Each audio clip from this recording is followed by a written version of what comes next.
Hello, hello, and welcome to another edition of Maximum Growth Live. I am your host, Jay Ruane, CEO of FirmFlex, as well as Ruane Attorneys here in Connecticut. And with me, as always, is my friend Seth of Blue Shark Digital, as well as Price Benowitz down in the DC, Maryland, and Virginia area. Today is a special show and one I know you can come back to multiple times over the next year, because that means today is our 10 growth hacks for 2021. And I've been waiting for this show for a long time. I said, I I've been know you have, super Jay. excited about this show. I'm getting live. I'm ready to go, getting in my seat. And I know you've been looking at everything that you do, both at Blue Shark and at Price Benowitz, to find some great ideas that we can share to help our viewers and listeners grow with their firm in the next year. But before we get started, Seth, let's tell some of the new people here today a little bit about our show and our community. For those of you new to Max Growth Live, we're a weekly Facebook show brought to you as part of Maximum Lawyer Media, the home of the Maximum Lawyer podcast. Our show is syndicated on their podcast, as well as a standalone podcast you can subscribe to. We are live 2 times a week on Tuesdays and Thursdays on our Facebook page, covering all sorts of topics about law firm growth, including segments on books you should read, automations, and tech you can use, as well as hot seats where we bring lawyers on and help them dig into some of the problems their firms are facing. Maximum Lawyer is the largest podcast for entrepreneurial lawyers with over 250 episodes and one of the most active private free Facebook groups available, with thousands of lawyers sharing their moves to make their firms a better practice. Thank you, Jim and Tyson, the founders and owners of Max Law, for including us in their community.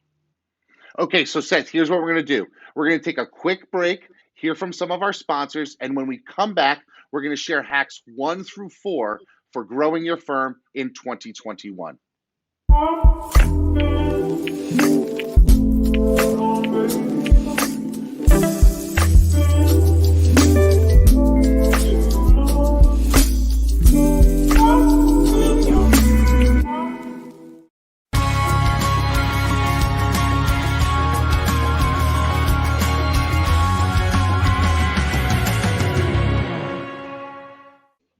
Okay, Seth, we're back, and here we are with my very first hack to grow your firm in 2021. And it's something that I think a lot of firms can jump into very easily and actually get some results from. And that is find a friend, right? I want you to find a non-competing law firm and share your Facebook pixel with them.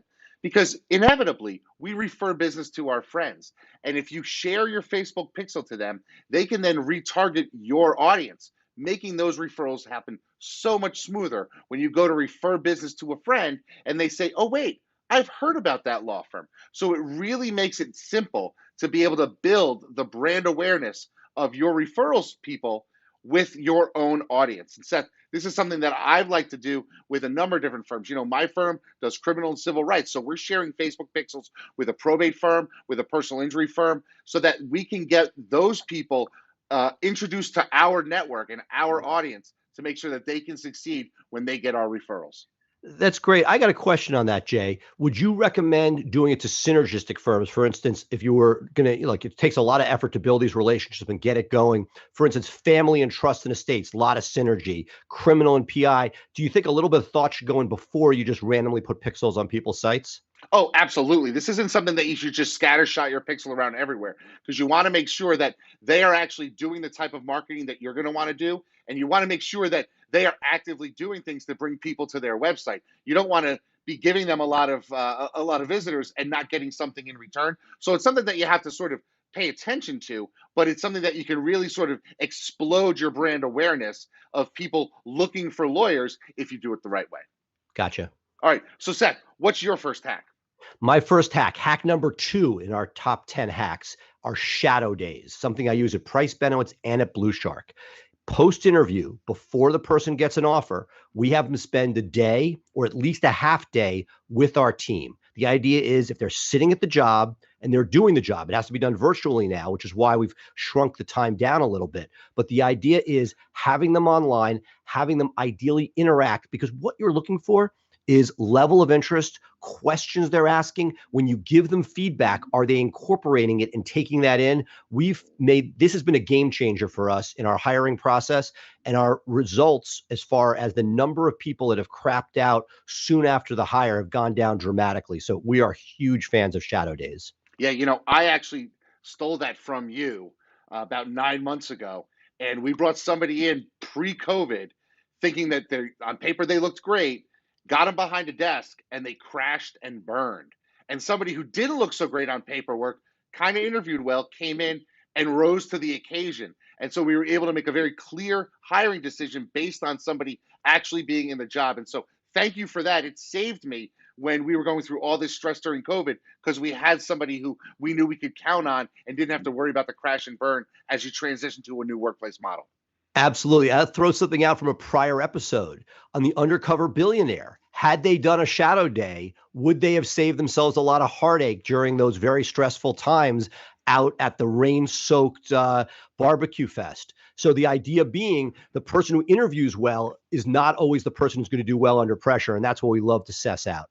Yeah, that's really good. Okay, let's get to my second hack number 3, and that's something that I really want people to think long term about, and that is targeting a cohort and owning that segment of society. So what I want you to do, and this is what I'm going to explain, and may take a few moments. What I want you to do is recognize that there are opportunities for you to grow with people as they age. And one of the things that you can do amazingly so with digital media and digital marketing is to carve out a niche among a certain group of people. Maybe you want to tackle people that are age 20 to 30, or maybe you have a trust and estates practice and you're looking 40 to 50. What I say is grab that group and age with them. So this year, you're going to target people age 40 to 50. Next year, you're going to be targeting people ages 41 to 51, and be everywhere for this small segment of the population. Don't try to be everything to everybody. Be a very big fish in a very small pond and be there. And of course, if you're doing this, make sure you use age appropriate pictures in your ads and that sort of thing. And you can really become the lawyer that this particular age group knows, likes, and trusts. It's funny. The ADHD in me is kicking me in a direction with this, because I'll take that and say I think that hack is applicable in lawyer networking.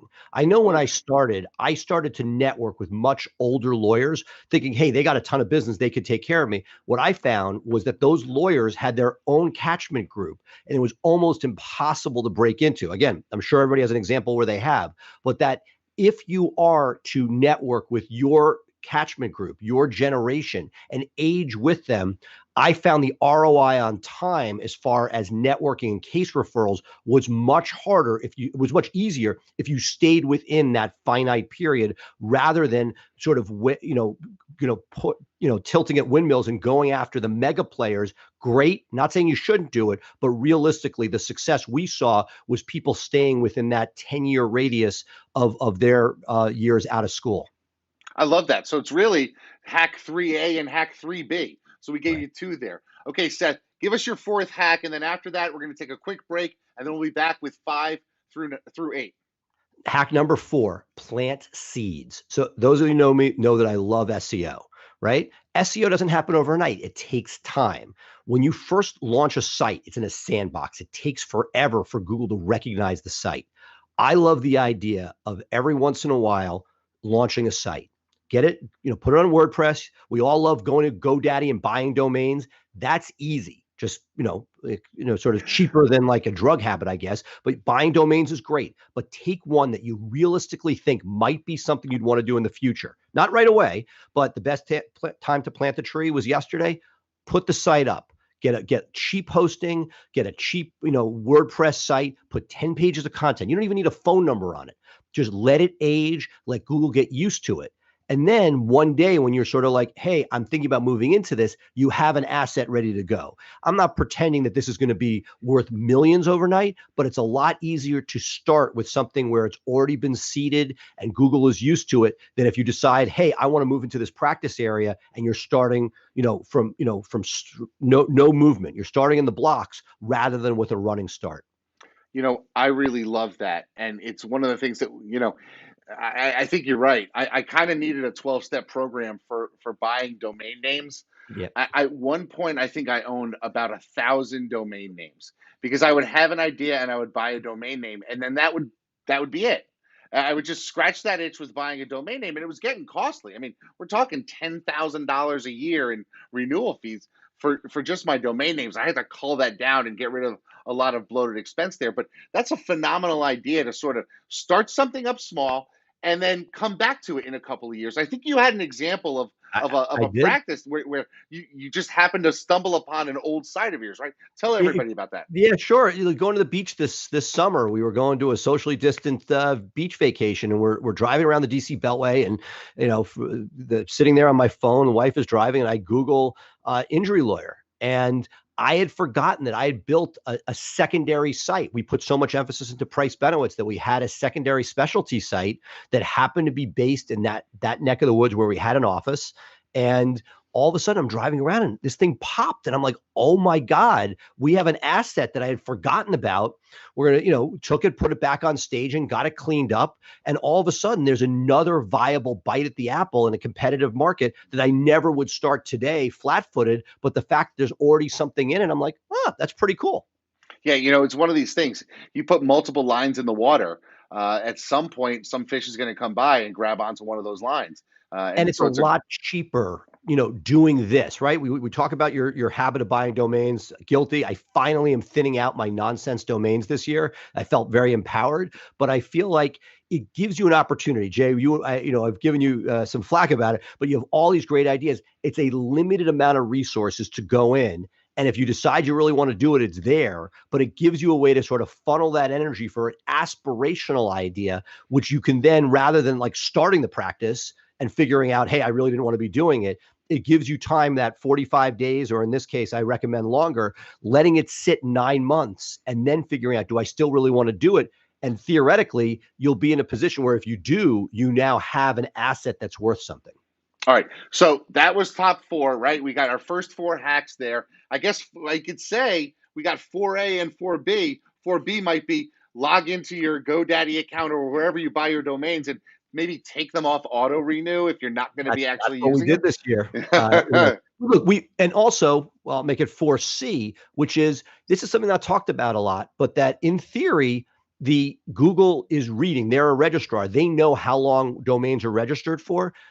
I recommend any meaningful domain, at least 5 years. Why not 10? Have it locked in. If it's your mothership domain, why is this year to year where you might forget about a credit card and have a crappy admin and lose a domain? You hear about those horror stories. 10 years, ideally 5 years minimum. It's been said to be a ranking factor. Don't know how true that is still, but why not? If it's a possible ranking factor and you want to make sure you don't lose it, maximize it. Oh, Number two.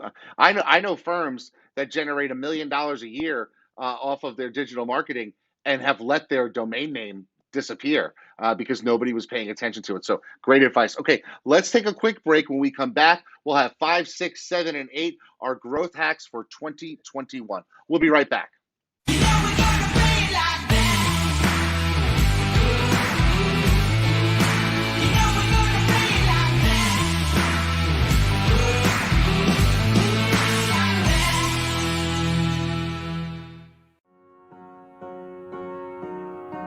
In this world today, if you want to grow your business, you want to grow your firm, you want to take on more cases and make a bigger impact, you have to have a digital blueprint. Statistically, throughout the time that we've been working with Blue Shark Digital, our law firm, the Atlanta Divorce Law Group, grew over 1,400%. They truly understand where we're headed and how we want to get there. I have a team in Blue Shark Digital that I feel like has my back.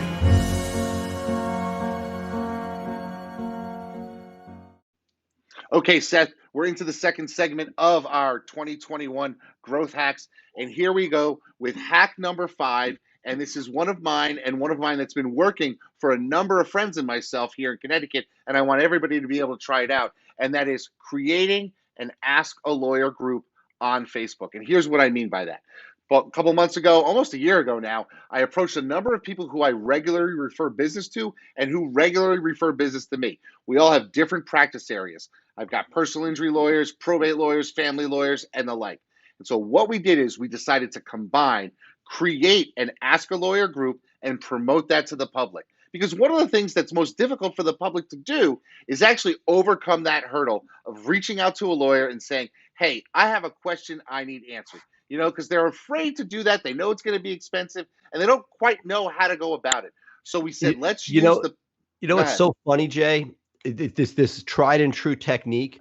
When I first left big law, I went to make my millions in the dot-com bubble. U.S. law had a very similar chat with a lawyer function. And what I think why you're onto something, not everybody wants to pick up the phone and talk. It's a lower bar that gets people into your funnel asking questions. Avo's done a great job with it. I love that you're leveraging it with your compatriots in the community. Yeah, so I mean, really, what we did is each one of us threw in $100, and I think that's what you need to do if you're going to create an Ask a Lawyer group in your community. And it doesn't have to be statewide; it could be in your county, it could be in your city, it could be anywhere. But what we did is we each threw in $100, so we had $1,000. It's a pretty decent budget to spend on social Right. media in a Right. short amount of time, and we just promoted our Ask a Lawyer group out there, and immediately started getting members in, and they started asking questions. And now we're seeing every day, hey, who can I talk to about a probate issue? Hey, who can I talk to about a workers' comp issue?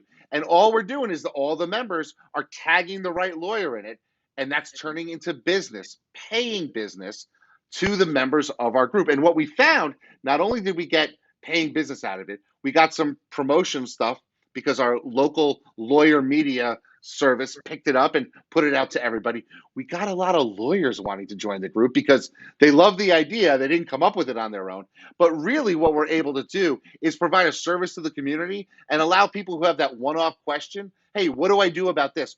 What kind of lawyer should I talk to? We're giving them the answers, and it's creating a dynamic in the group that people are able, and it's great too for getting reviews, because a simple question you can answer for somebody, and you do that and then send them a message saying, hey, can you give me a review? I'm getting more reviews out of the Ask a Lawyer group than I am out of some of my paying clients, That's because awesome. they're happy to do it because I just answered their question and then we were able to move on. So that's a hack that I think everybody can do. And as we know, Facebook, the biggest social media platform, really got into promoting groups. So it's a great way for you to take advantage of some of the things that Facebook is doing internally to amplify your brand.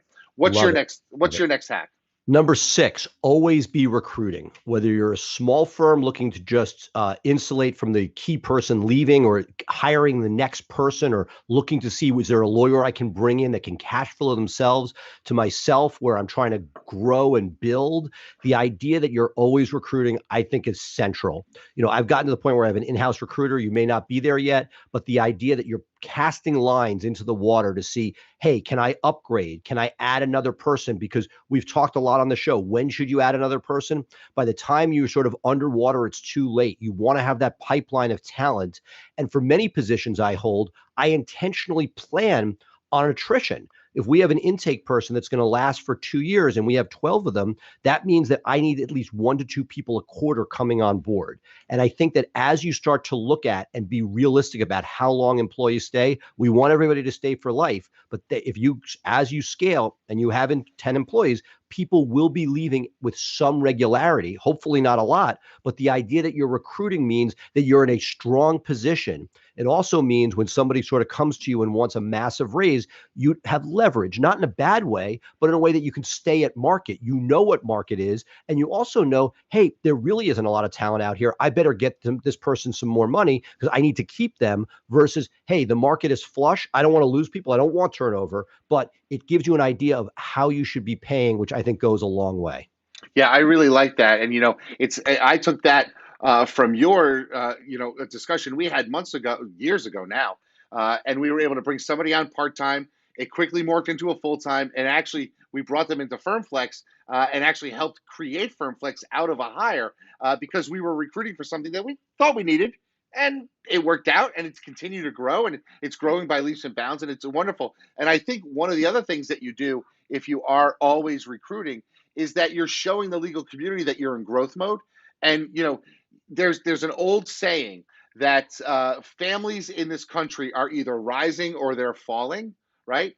And same with law firms. Law firms are either rising or they're falling. And by showing that you're in growth mode by hiring, it allows people to say, oh, well, they're doing something right. And that helps in in the respect you get in the community. No, absolutely. I'll leave you with one thing. We'll call it 6B, is that when you're recruiting, I know there's a lot of people, you put out an ad, they have to FedEx you a letter that's been, written in 3 different colors to show that they're following directions. That's great. But there's so much serendipity. If you have an ad out for a receptionist and you end up getting a kick-ass paralegal, you mean be like, hey, I'm getting close to needing a paralegal. This person looks perfect. We right now are in the middle of a hiring place where somebody was being recruited as a PI lawyer. They sent in their application. We look at the resume. It's screaming family law. We're like pivoting there. And the idea is that happens more than you can believe as we've scaled, that people apply for one job. And as long as you have a good team looking at it or yourself looking at it, you're going to be able to identify talent, as you did with your FirmFlex person, that people may be coming in. They need a job, but you know where they can fit based on their experience. Yeah, it's one of those things where like the college recruiter sees the kid as a wide receiver and not the quarterback that he's played his entire life. And then next thing you know, he's in college and he's breaking all sorts of records because there's talent there. It just was maybe misapplied or not seen by the right people.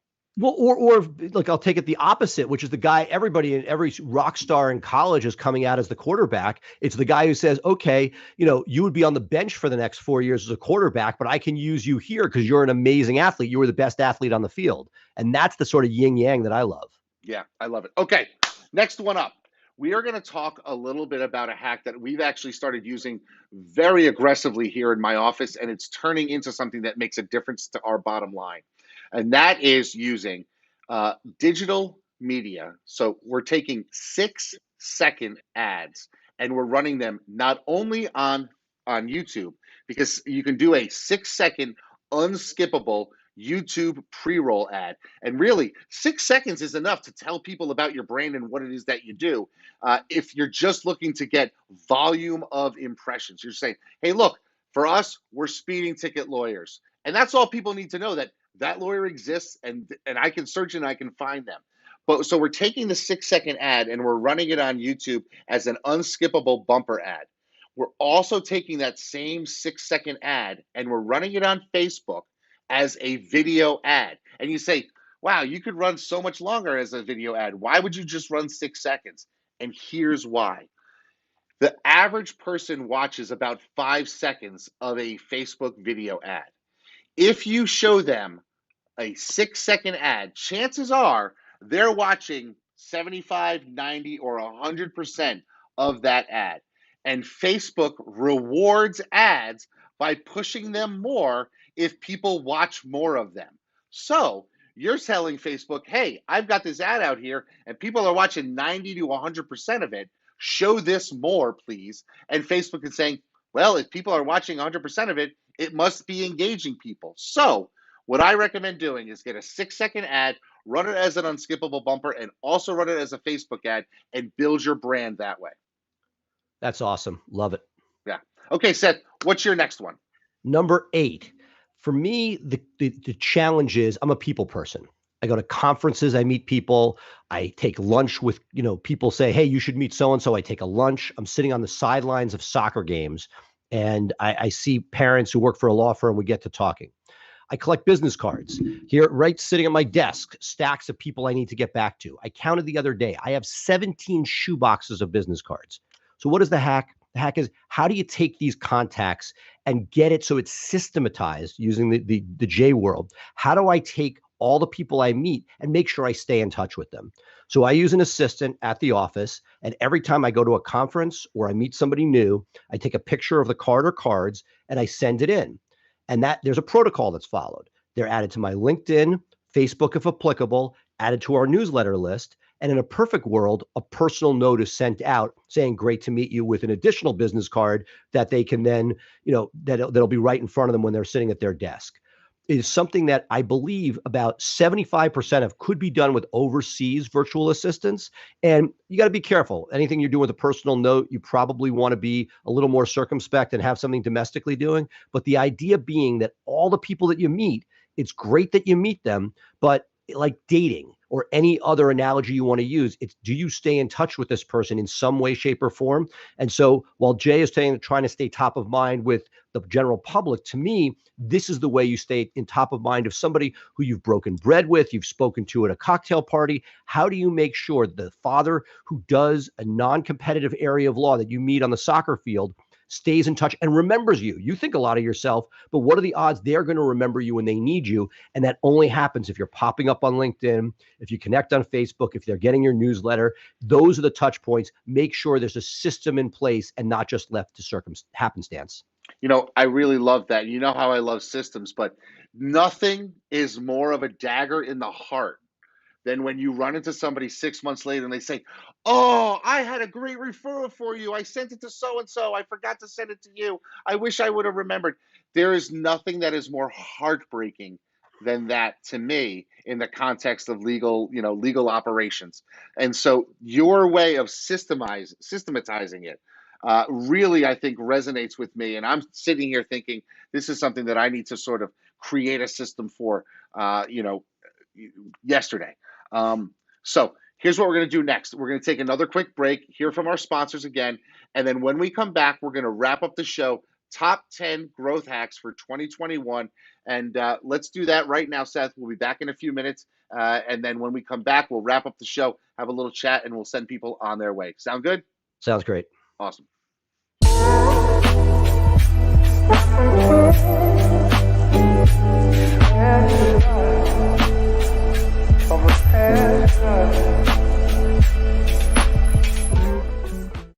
I'm a boss chick, yeah. I'm a boss lady, yeah. I be calling shots, yeah. I be getting money, yeah. I'm a boss chick, yeah. I'm a boss lady, yeah. I be getting money.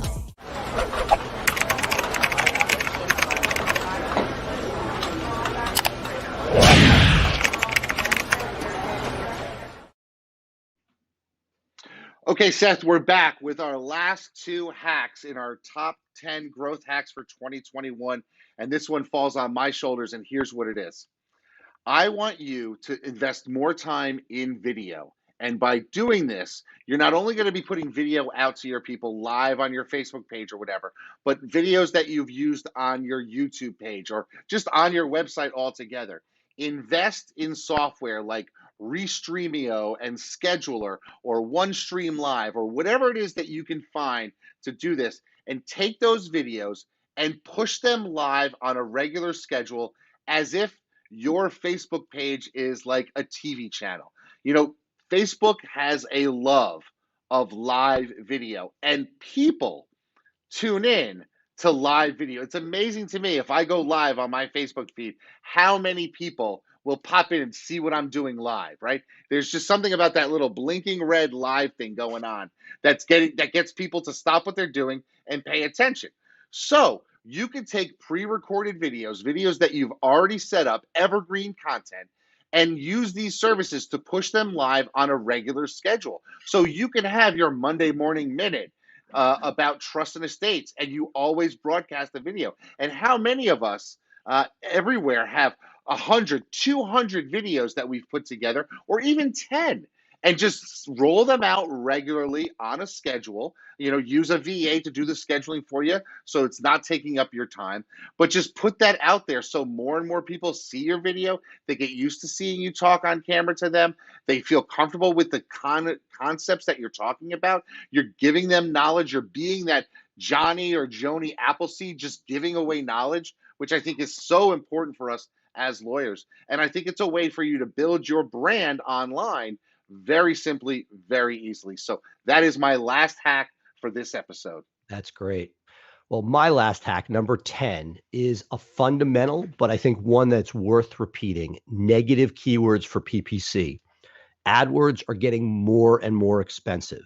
And one of the ways you can get a better ROI is making sure you're not paying for clicks you don't want. So there are basics like pro bono, free information. There are things you can do that can help sculpt your campaign. But looking at what keywords you're getting, and then having a system a la Jay in place so that there is a protocol to make sure that you are constantly on a regular systematic basis, adding those negative keywords in, because without it, PPC is already such a thin margin. And then if you're not taking advantage of this very easy to use basic fundamental component, then you're just leaving money on the table and frankly may not be able to get ROI to continue. So that I love PPC when it works, and it's going to work a lot better and a lot longer and get you much better ROI if you're taking advantage of adding to negative keywords on an ongoing basis. Absolutely. As I always tell everybody, a negative keyword is a positive thing. And one of the things I'm going to take this a little further, and something that we did with our negative keywords is we actually went so far as to create lists of all the other states that we don't service. So we have a negative keyword list of 49 other states. Yep. We took the top 100 cities in the country. Because I don't need somebody typing in Dallas DUI lawyer because they got arrested on a business trip and winding up with me, right? I need Dallas, and they wouldn't have typed in Texas necessarily. So I took all these major metropolitan areas, made that a keyword list. I went so far as to take the top 100 baby names and then took out our lawyers and put those baby names up as negative lists. You spend more time on your negatives, you will make more positive impacts on your pay-per-click campaign without a doubt. Absolutely. So, woof. I feel like I just ran a marathon. We were going a million miles an hour, but Seth, that is 10 phenomenal hacks that people can use to grow their firm with systems, with marketing, and really accelerate their growth in 2021. And I'm loving what you shared. Some really good stuff in there, and stuff that, when you think about it, you need to focus on them to make sure you are doing things the right way. So Seth, let me ask you, I gave you, we didn't talk about these hacks in advance. So what was your favorite hack of mine? Well, I think the hack that I want to do first is the ask a lawyer.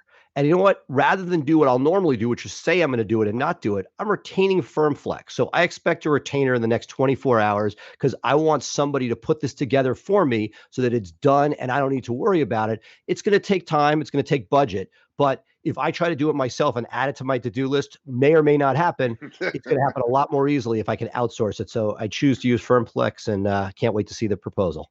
Awesome. So for me, my love of systems. And I think for me, the best hack that I'm going to implement, and I'm going to implement it before I even leave the office today, is go through and create a system for post-contact follow-ups. And one of the things that we've been doing is we actually took our CRM and we're integrating into it now the API for a company called Handwritten. And Handwritten sends handwritten notes out to people by way of an API, so you can automate that. And so what I'm going to do is I'm actually going to sit down, go to my whiteboard, and flesh out my follow-up system for retaining contact with people over time. And I think that's something that's going to prove dividends in the future. And that's going to be really my focus for 2021. It's really reconnecting and staying connected with the people that I meet. Because I've met hundreds of thousands of lawyers over the years. And there are great opportunities for me to develop referral relationships with people that I have just left by the wayside. I know I have. And I kick myself. I open up my drawer. I'll see lists. I'll see business cards of people I never followed up. I should have. So you telling me to get a system in place is what's motivating me to get this done. So that's what it is. And I can't believe I'm going to say this, but I actually have another hack. But I can't do it right now because we are running out of time. So one more hack from me is going to come on next Tuesday's show. Seth, do you have another hack that you can give on Tuesday? I'll find another hack. We had 2 or 3 that didn't make the cut, so we'll find another great one. So I have one more that I want to talk about, and I kind of want to give it now, but I kind of want to get people to come tune into the show on Tuesday. So that's what we're going to do. We're going to do 2 more hacks for y'all on Tuesday in our next show. So I want to make sure that you head over now.